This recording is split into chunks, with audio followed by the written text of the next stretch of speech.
You may be familiar with this practice. Some people ask a priest to bless a rosary, which are prayer beads, for those of you who don't have a Catholic background.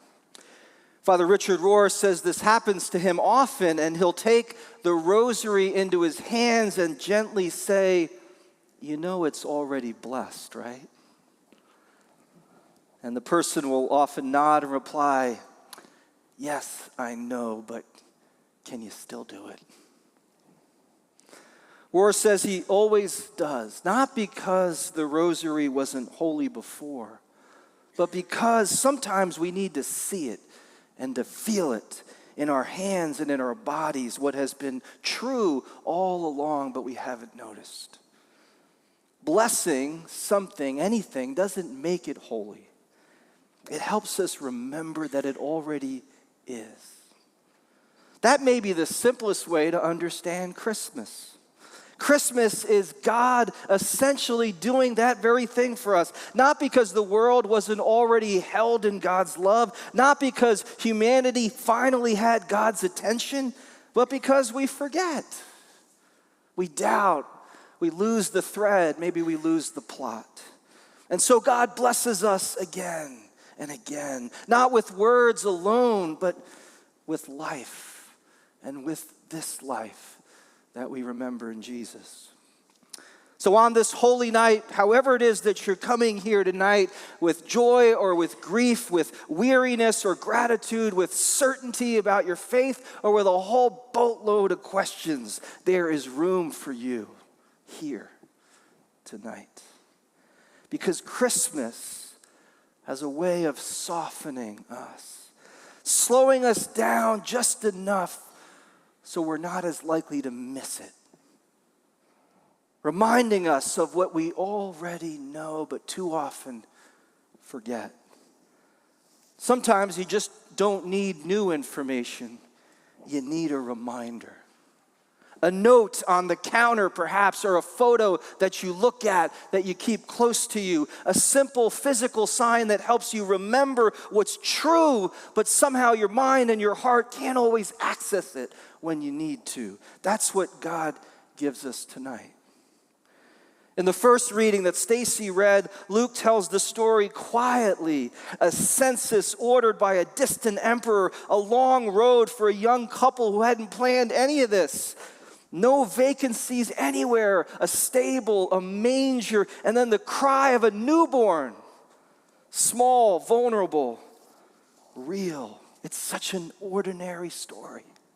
So far from the grandeur you might expect if God stepped into the world like we believe that he did.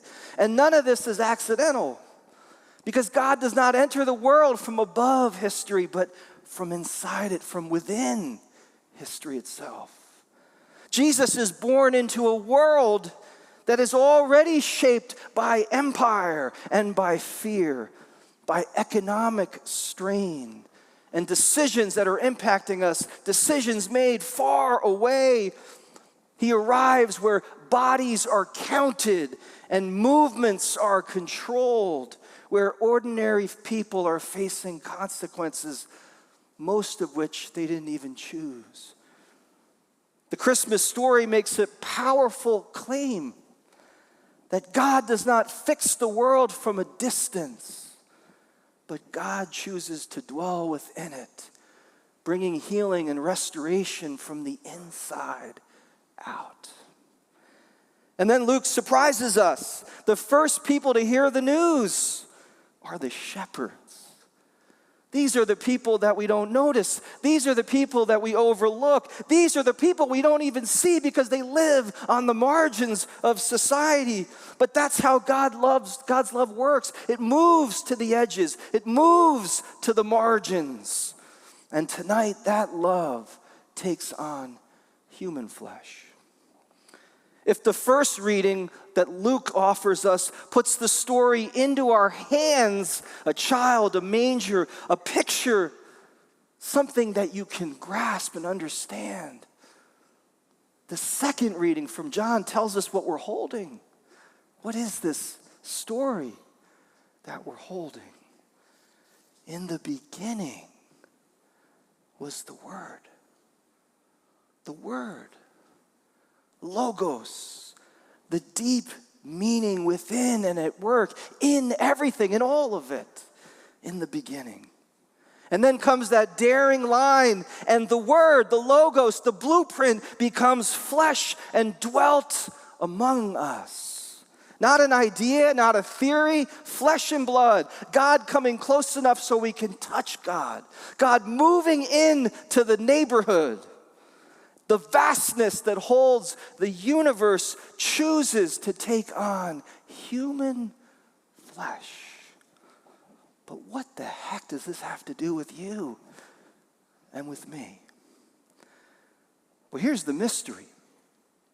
It's not only that Christ was born then, it's that Christ longs to be born in you and in me and in us, in real human hearts, in real human lives, in real human decisions that you and I make every single day. Christ wants to be born in all of this.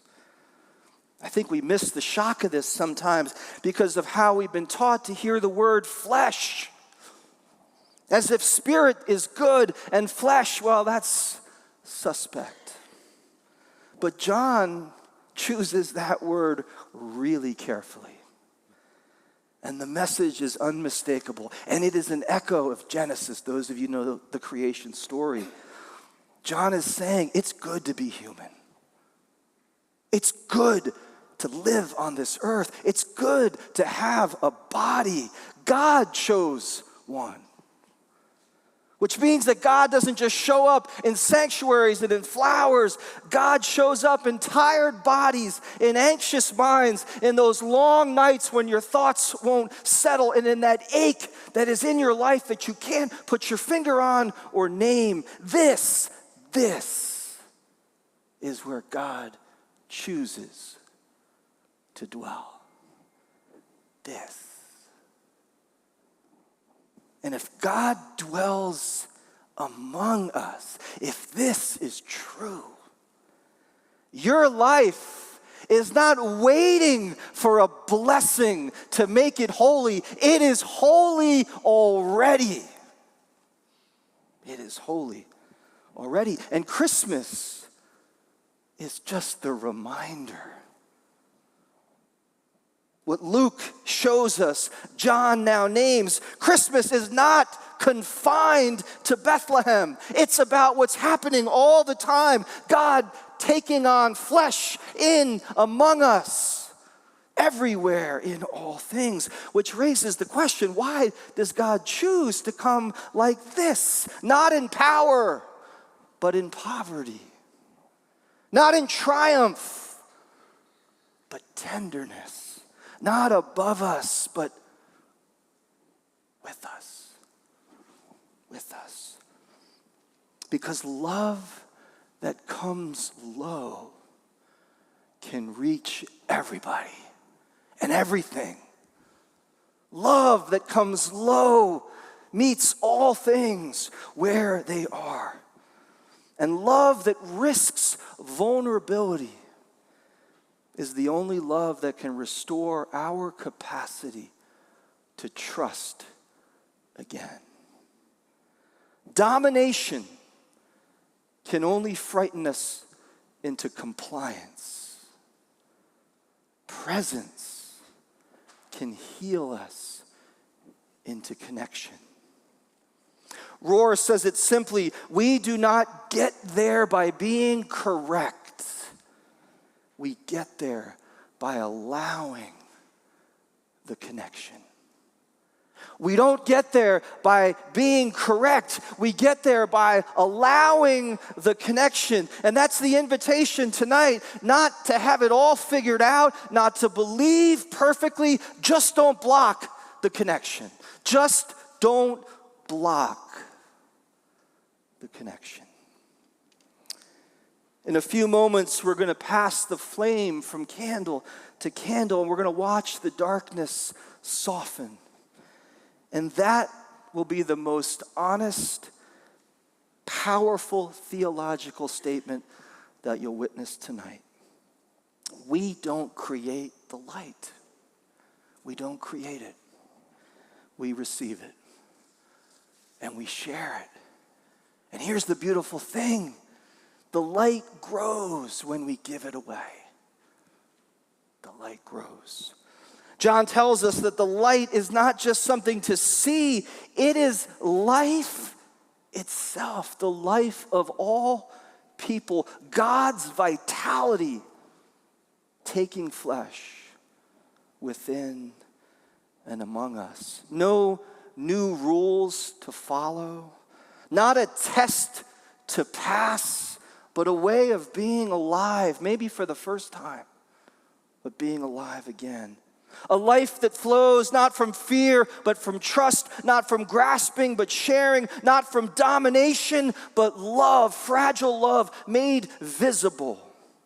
And so when the candle reaches your hand tonight, let it be the physical reminder that you need, like a rosary might be for some of you. Not because you aren't already blessed, but because you need to remember that you are blessed, that you are already held, that you are already loved, and that you are already sacred, even if you've forgotten it. The light shines in the darkness, and the darkness did not, cannot, will not overcome it. Whether you've been awake to God your whole life, or whether tonight is the first stirring in a while, hear this: the Word became flesh for you, for them, for this world, for every place that feels dim or uncertain, for every person, every human being who feels unseen and forgotten. Christ was born for all of this. And Christ is here, full of grace and truth, inviting us not only to celebrate Christmas, but to be awake to what has been true all along and will be true for all eternity. And tonight's blessing doesn't make anything holy. It doesn't. But it does help us remember that everything is holy. Merry Christmas.